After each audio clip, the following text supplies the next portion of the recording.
Sumainyo ang aking pag-ibig. Sumainyo ang aking kapayapaan. Sumainyo ang aking kagalakan. Sumainyo ang aking pagpapalo.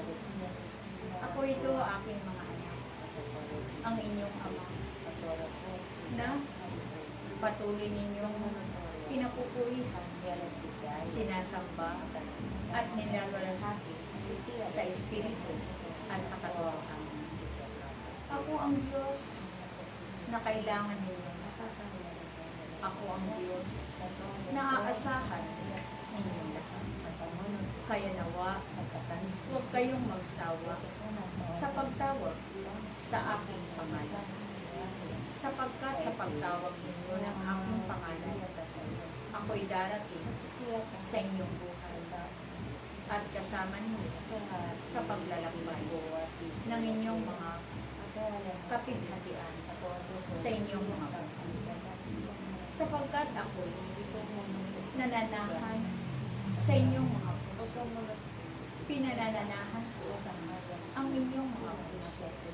Kaya nawa, patuloy na palaging malinis ang inyong mga puso. Ang inyong mga dila ay hindi na ninyo dila, sapagkat yan ay tinatakan ng aking pangalan. Kaya nawa, ang mamumutawi sa inyong mga labi ay puro kabutihan.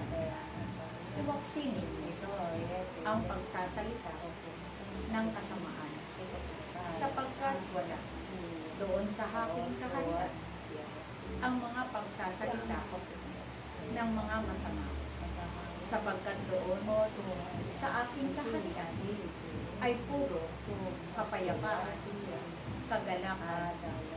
Kaya aking mga anak, kayong mga hinirang ko, tinawag sa karamihan, kayo ay mapapayo, sapagkat kayo'y nakatulong sa aking panawagan. Sapagkat mula nung nasa sinapupunan pa kayo ng inyong mga magulang, ay nakatakda na kayo upang kayo ay maglingkod sa akin.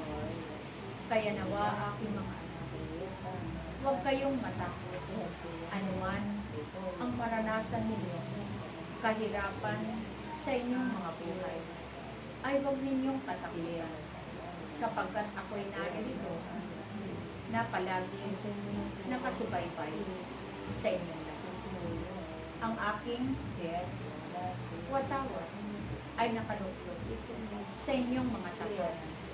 Kaya ako'y naroon kasama ninyo sa inyong mga tahanan. Palagi ko kayo sinasamahan sa inyong mga tahanan.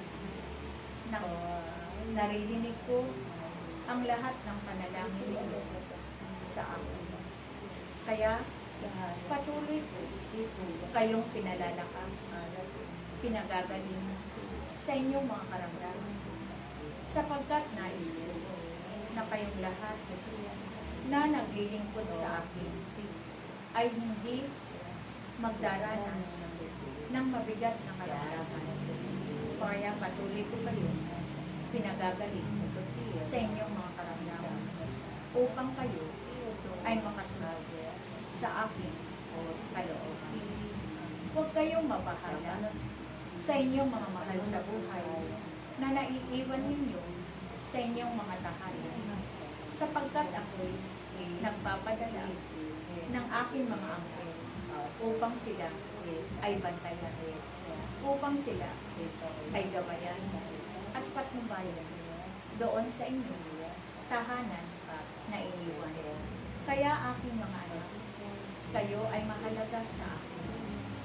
Kaya huwag kayong matakot o mag-alala man lang sa inyong kakanin sa araw-araw ng inyong mga buhay, sapagkat kailanman ay hindi ko kayo gugutumin magpakailanman, sapagkat akong si Yahweh, ang Diyos na makapangyarihan sa lahat. Walang imposible sa akin. Lahat ng bagay ay posible sa akin. Kaya huwag kayong mabahan Patuloy lang kayong sumunod sa aking kalooban. Patuloy lang kayo na maglingkod sa akin hanggang wakas ng inyong mga buhay. Akong si Yahweh, ang siya lamang ninyong paglilingkuran. Kung magkagayon, pasasaganahin ko kayo sa pagkain at ilalayo sa anumang karamdaman. Akong si Yahweh, ang Diyos na palagi ninyo papurihan, sambahin, luwalhatihin sa Espiritu at sa katotohanan. Salamat sa inyong